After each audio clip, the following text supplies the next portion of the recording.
दोस्तों, ये काफ़ी आश्चर्य की बात है कि हम चांद तक तो पहुंच गए, लेकिन अभी तक हमारी धरती पर ही मौजूद समुंदर को ठीक से एक्सप्लोर नहीं कर पाए। लेकिन फिर भी समय समय पर साइंटिस्ट्स ने समुद्र में ऐसी ऐसी चीज़ों को डिस्कवर किया है जिसने दुनिया को हैरान और परेशान कर दिया है।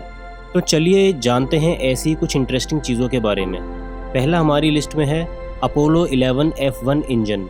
दोस्तों, आज से करीब 54 साल पहले यही वो इंजन था जिसने अपोलो 11 मिशन को बल दिया।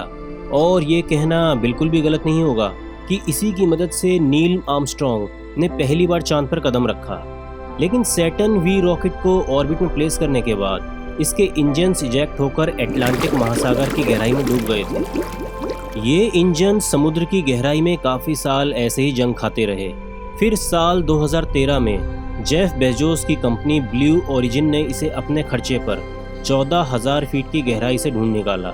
इसका वजन इतना ज़्यादा था कि इसको निकालने के लिए रिमोटली ऑपरेट होने वाले व्हीकल्स और सोनार टेक्नोलॉजी का यूज़ करना पड़ा।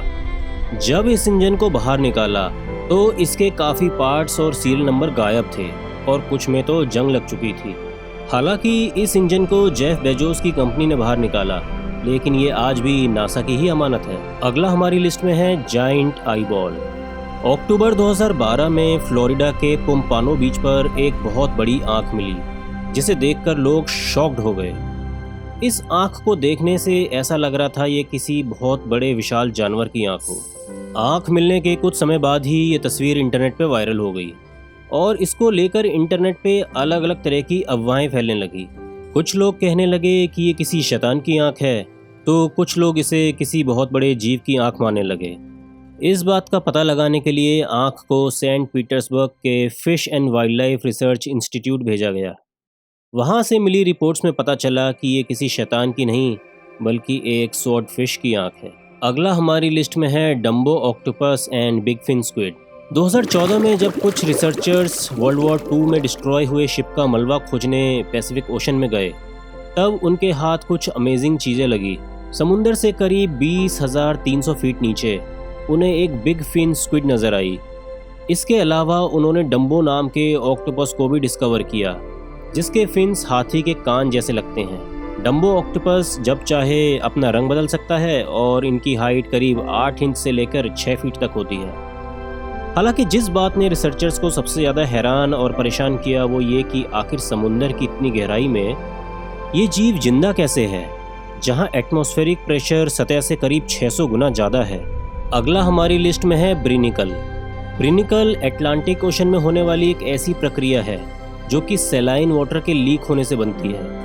वैसे तो ये घटना 1960 से होती आ रही है, लेकिन इस विचित्र घटना को पहली बार सन 2011 में रिकॉर्ड किया गया। लाइव रिकॉर्डिंग के दौरान देखा गया कि जैसे जैसे बर्फ़ नीचे की तरफ बढ़ रही थी, वैसे वैसे ही अपने संपर्क में आने वाले जीव जंतुओं को फ्रीज कर रही थी। इसलिए इसे दी आइसी फिंगर ऑफ डेथ के नाम से भी जाना जाता है। अगला हमारी लिस्ट में है दी लॉस्ट सिटी ऑफ इजिप्ट। दोस्तों, आपने लॉस्ट सिटी ऑफ एटलांटिस और लॉस्ट सिटी ऑफ द्वारका के बारे में काफ़ी सुना होगा, लेकिन इजिप्ट में भी एक सिटी थी हेराक्लियन नाम की, जिसे करीब 2000 साल बाद सन 2000 में फ्रैंक गोडियो नाम के एक आर्कियोलॉजिस्ट ने समुंदर से ढूंढ निकाला। कहा जाता है कि इसकी खोजबीन में करीब 5 साल का वक्त लगा।